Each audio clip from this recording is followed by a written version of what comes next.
दोस्तों नमस्कार, स्वागत है एक बार फिर से आज की बड़ी और ताजा खबरों में। आपको बता दें कि पीली पगड़ी पहनकर किसान आज मनाएंगे शहीदी दिवस, मंच की कमान संभालेंगे युवा। वहीं अरविंद केजरीवाल सरकार को लगा सबसे बड़ा झटका, लोकसभा में पारित हुआ दिल्ली पर केंद्र को अधिक शक्ति देने वाला कानून। वहीं तमिलनाडु जीतने के लिए बीजेपी ने लगा दी वादों की झड़ी, घोषणा पत्र में 50 लाख नौकरी देने का किया वादा। वहीं जम्मू में पूर्ण राज्य का दर्जा वापस देने के लिए कांग्रेस कार्यकर्ताओं ने जमकर किया हंगामा, झड़प में एक जवान हुआ घायल। वहीं असम में गरजे अमित शाह, बोले घुसपैठ, उग्रवाद और बाढ़ से भाजपा ही कराएगी आजाद। वहीं राज्यसभा में गूंजा महाराष्ट्र का मुद्दा, भाजपा सदस्यों ने किया जमकर हंगामा, रामदास अठावले ने की महाराष्ट्र में राष्ट्रपति शासन लगाने की मांग। वहीं प्रियंका गांधी ने भाजपा पर लगाया सिंडिकेट चलाने का आरोप, बोली पार्टी में एक धृतराष्ट्र और दूसरा शकुनी। वहीं पश्चिम बंगाल विधानसभा चुनाव के लिए कांग्रेस ने जारी किया घोषणा पत्र। वहीं अनिल देशमुख के इस्तीफे पर अड़ी बीजेपी, उद्धव ठाकरे सरकार को बर्खास्त करने की मांग। वहीं असम की रैली में प्रियंका गांधी बाड्रा का केंद्र पर तगड़ा निशाना, बोली बीजेपी सोचती है सब कुछ उनकी जागीर, सब कुछ बेच डालो। और भी बड़ी खबरों को जानने के लिए वीडियो को लाइक कर दें, चैनल को सब्सक्राइब कर लें और घंटी बटन जरूर दबा दें। वहीं पहली बड़ी खबर, पीली पगड़ी पहनकर किसान आज मनाएंगे शहीदी दिवस, मंच की कमान संभालेंगे युवा।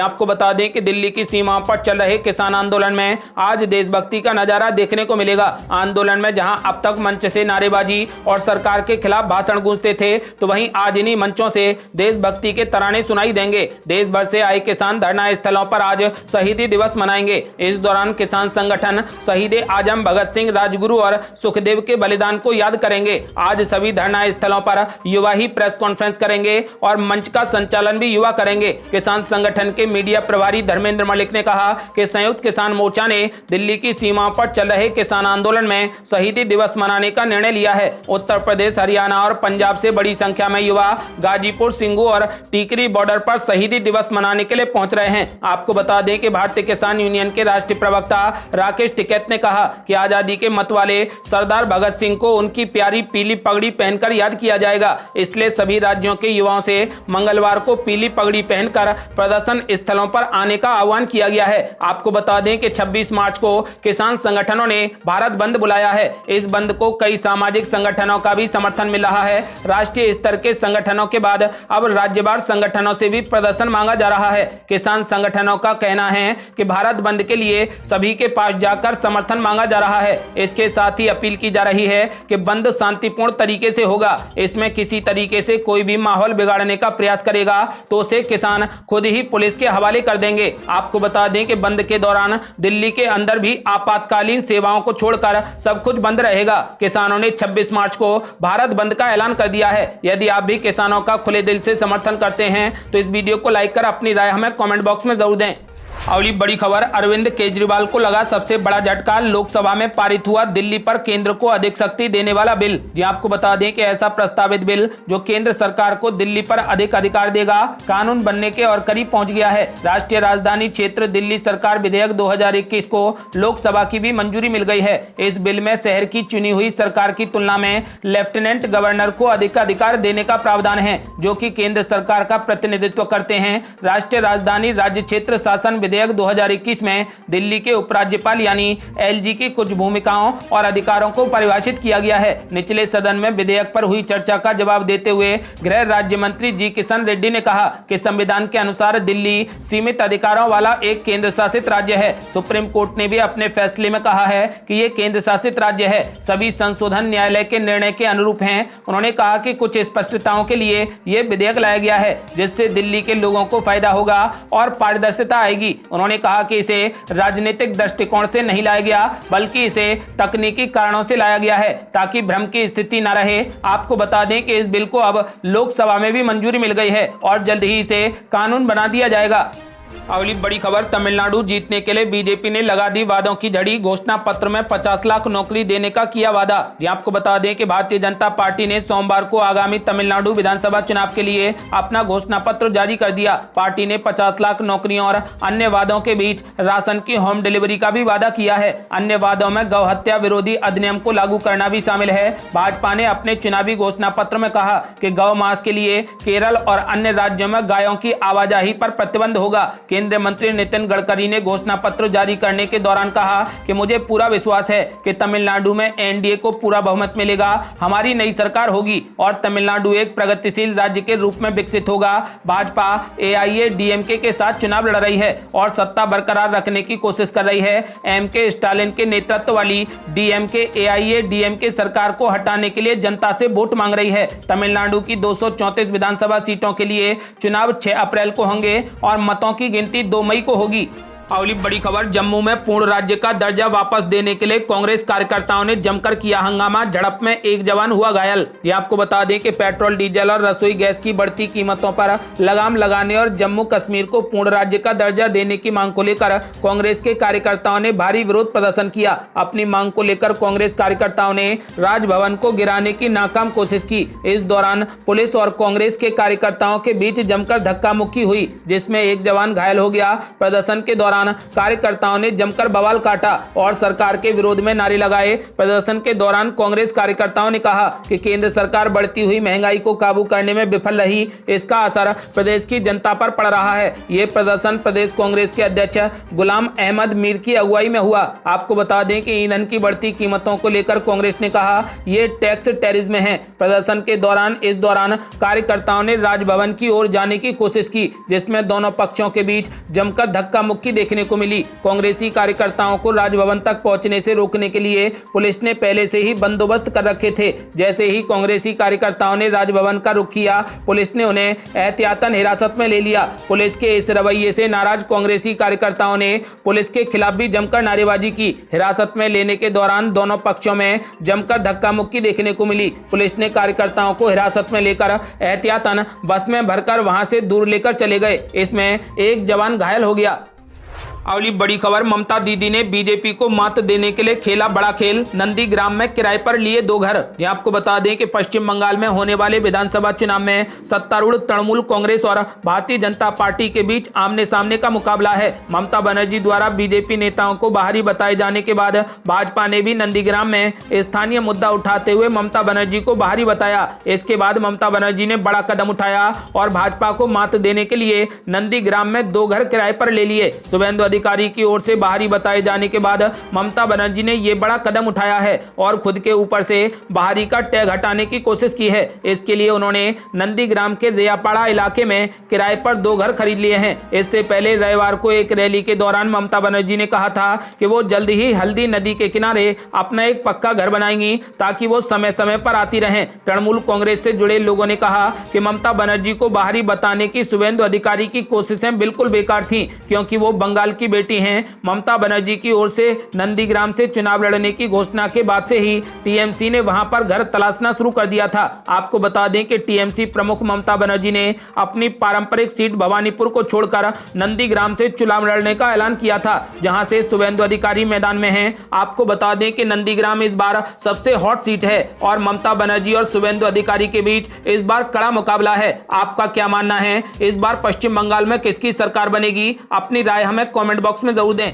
अगली बड़ी खबर, असम में गरजे गृह मंत्री अमित शाह, बोले घुसपैठ, उग्रवाद और बाढ़ से भाजपा ही कराएगी आजाद। ये आपको बता दें कि असम में भी विधानसभा चुनावों का बिगुल बज चुका है। राजनीतिक दल लगातार चुनाव प्रचार में जुटे हैं। इसी कड़ी में केंद्रीय गृह मंत्री अमित शाह ने सोमवार को कहा कि केवल भाजपा ही असम को घुसपैठ, उग्रवाद और बाढ़ के खतरों से मुक्त करा सकती है। उन्होंने कांग्रेस पर हमला करते हुए कहा कि 5 वर्ष पहले जब कांग्रेस सत्ता में थी तब आंदोलन, हिंसा, बम विस्फोट, लोगों की मौत होना और कर्फ्यू लगना आम बात थी। अमित शाह ने कहा कि उस वक्त आतंकवाद का नंगा नाच चारों ओर चल रहा था। उन्होंने कहा कि 2016 में मैं आपके पास पार्टी अध्यक्ष के रूप में आया था और वादा किया था कि यदि भाजपा राज्य में सरकार बनाती है तो हम इसे आतंकवाद, घुसपैठ, आंदोलन और कर्फ्यू मुक्त बनाएंगे। अमित शाह ने कहा कि आज मैं आपको ये बताने आया हूं कि सोनोवाल के नेतृत्व वाली भाजपा सरकार ने ऐसा किया है और राज्य को विकास के पथ पर ले गई है। उन्होंने दावा किया कि 15 साल के कांग्रेस के शासन के दौरान राज्य में अलग अलग उग्रवादी संगठन थे,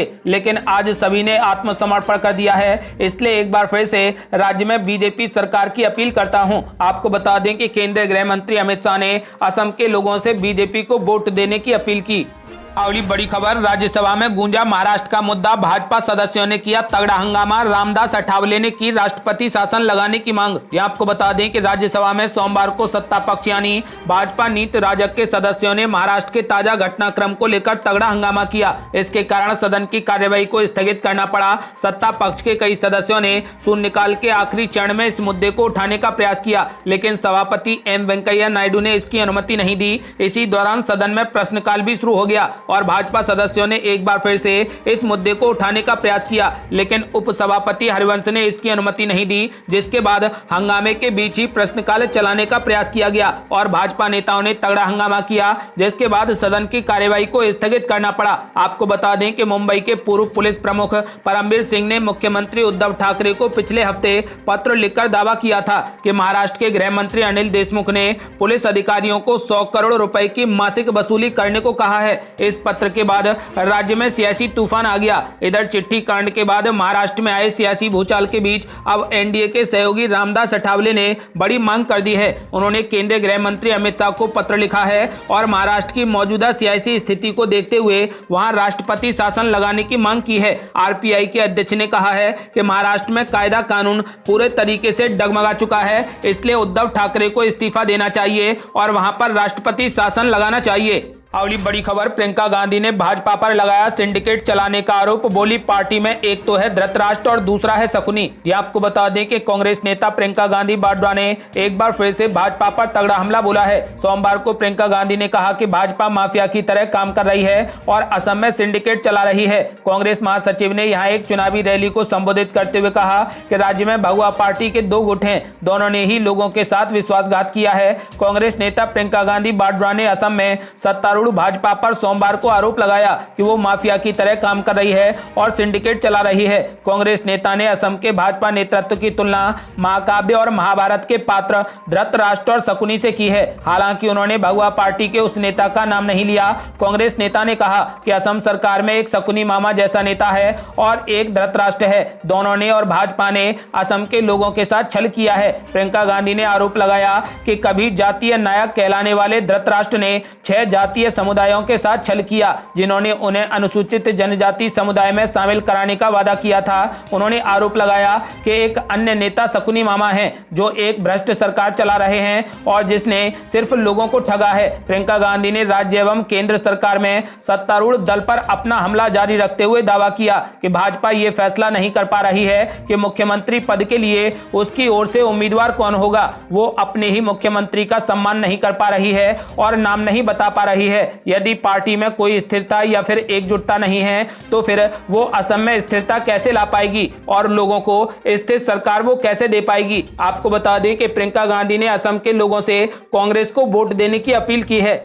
अगली बड़ी खबर, पश्चिम बंगाल विधानसभा चुनाव के लिए कांग्रेस ने जारी किया घोषणा पत्र। ये आपको बता दें कि पश्चिम बंगाल में होने वाले विधानसभा चुनाव के मद्देनजर कांग्रेस ने सोमवार को अपना घोषणा पत्र जारी कर दिया। बंगाल कांग्रेस के अध्यक्ष अधीर रंजन चौधरी की मौजूदगी में पार्टी ने अपना घोषणा पत्र जारी किया है। कांग्रेस का घोषणा पत्र बीजेपी के संकल्प पत्र के एक दिन बाद आया है। बंगाल में 27 मार्च से चुनाव शुरू हो रहे हैं। आपको बता दें कि कांग्रेस के घोषणा पत्र में कानून का शासन स्थापित किया जाएगा, शिक्षा के क्षेत्र में विकास किया जाएगा, स्वास्थ्य देखभाल के बुनियादी ढांचे में सुधार होगा, उद्योग की स्थापना और संस्कृति का संरक्षण किया जाएगा, वहीं सामाजिक सुरक्षा प्रदान की जाएगी। बता दें कि बंगाल में कांग्रेस लेफ्ट मोर्चा और आईएसएफ के साथ गठबंधन में चुनाव लड़ रही है। सीट शेयरिंग के तहत कांग्रेस के खाते में 92 सीटें आई हैं, बाकी बची हुई सीटें लेफ्ट मोर्चा और आईएसएफ को दे दी गई हैं। आपको बता दें कि फिलहाल 294 सीटों पर पश्चिम बंगाल में 27 मार्च को पहली वोटिंग होगी। अगली बड़ी खबर, चुनाव आयोग ने लिया बड़ा फैसला, राज्यों के मतदान से 72 घंटे पहले बाइक रैली पर लगी रोक। यहाँ आपको बता दें कि केंद्रीय चुनाव आयोग ने आने वाले हफ्तों में मतदान के लिए राज्यों में मतदान से 72 घंटे पहले बाइक रैली पर प्रतिबंध लगाने की घोषणा कर दी है। ऐसा इसलिए किया गया है क्योंकि आयोग को पता चला है कि इन रैलियों का इस्तेमाल मतदाताओं को डराने के लिए किया जाता है। चुनाव आयोग के नोटिस में लिखा है कि ये आयोग के ध्यान में लाया गया है कि कुछ स्थानों पर कुछ असामाजिक तत्वों के जरिए मतदान दिवस या फिर मतदान के एक दिन पहले मतदाताओं को धमकाने के लिए बाइक का इस्तेमाल किया जाता है। आयोग ने उपरोक्त मुद्दे पर विचार किया है और फैसला किया है। मतदान की तारीख से 72 घंटे पहले और सभी मतदान क्षेत्रों में मतदान के दिन किसी भी स्थान पर बाइक रैली की अनुमति नहीं दी जाएगी। नोटिस में कहा गया है कि इसका कड़ाई से अनुपालन करने के लिए उम्मीदवारों, राजनीतिक दलों और आयोग के पर्यवेक्षकों सहित सभी संबंधित हितधारकों को सूचित करें। बता दें कि 4 राज्यों केरल, तमिलनाडु, पश्चिम बंगाल और असम के अलावा एक केंद्र शासित प्रदेश पुडुचेरी में कुल 824 विधानसभा निर्वाचन क्षेत्र के लिए चुनाव होंगे। सभी के लिए बाइक रैली पर रोक लगा दी गई है। मतदान 27 मार्च से शुरू होगा और 29 अप्रैल को खत्म होगा। अगली बड़ी खबर, बंगाल चुनाव फतेह करने के लिए कांग्रेस ने तीसरे चरण के लिए 30 स्टार प्रचारकों की सूची की जारी। नवजोत सिंह सिद्धू को भी किया शामिल। जी आपको बता दें कि पश्चिम बंगाल में आगामी विधानसभा चुनाव के मद्देनजर कांग्रेस ने तीसरे चरण के लिए 30 स्टार प्रचारकों की सूची जारी कर दी है। इस सूची में पार्टी की अध्यक्ष सोनिया गांधी, पूर्व प्रधानमंत्री डॉक्टर मनमोहन सिंह, राहुल गांधी, प्रियंका गांधी वाड्रा, सचिन पायलट और नवजोत सिंह सिद्धू का नाम भी शामिल है। आपको बता दें कि नवजोत सिंह सिद्धू के नाम की काफी चर्चा है, क्योंकि नवजोत सिंह सिद्धू को कांग्रेस वापस पार्टी में लाना चाहती है और पंजाब का उप मुख्यमंत्री बनाना चाहती है। अब जल्दी ही कांग्रेस पार्टी नवजोत सिंह सिद्धू को पंजाब का उप मुख्यमंत्री बना सकती है। यदि आप भी नवजोत सिंह सिद्धू को पंजाब का उप मुख्यमंत्री बनता देखना चाहते हैं तो इस वीडियो को लाइक कर अपनी राय हमें कमेंट बॉक्स में जरूर दें। अगली बड़ी खबर, गोवा के निकाय चुनावों में बीजेपी की धमाकेदार एंट्री। पणजी की 30 में से 25 सीटों पर जीत के करीब। यहाँ आपको बता दें कि गोवा के निकाय चुनावों में बीजेपी जोरदार सफलता हासिल करती दिख रही है। इसके अलावा पार्टी ने राजधानी पणजी के निगम चुनावों की 30 में से 25 सीटों पर बढ़त हासिल कर ली है। कोरोना महामारी की वजह से लंबे वक्त से गोवा में निकाय चुनाव लंबित थे। इस बीच मामला सुप्रीम कोर्ट पहुंचा और वहां से 30 अप्रैल तक चुनाव कराने का आदेश मिला। इसके बाद शनिवार को 1 नगर निगम, 6 नगर और 17 ग्राम पंचायतों के लिए वोटिंग हुई, जिसमें रिकॉर्ड तोड़ 82.59% मतदान हुआ। इसके बाद 22 मार्च को कड़ी सुरक्षा के बीच वोटों की गिनती लगातार जारी है। आपको बता दें कि इन चुनावों में बीजेपी ने धमाकेदार एंट्री मारी है। राजधानी पणजी के निगम चुनावों की 30 में से 25 सीटों पर बीजेपी ने बढ़त हासिल कर ली है। ये थी अब तक की बेहद बड़ी खबरें। यदि आप भी चाहते हैं कि बंगाल में टीएमसी की सरकार बने और कृषि कानून हमेशा के लिए रद्द हो जाएं, तो इस वीडियो को लाइक कर अपनी राय हमें कमेंट बॉक्स में जरूर दें। यदि आपने अभी तक हमारे चैनल को सब्सक्राइब नहीं किया है तो कृपया चैनल को सब्सक्राइब कर घंटी बटन जरूर दबा दें। जल्दी मिलते हैं बड़ी अपडेट के साथ। तब तक के लिए जय हिंद, जय भारत।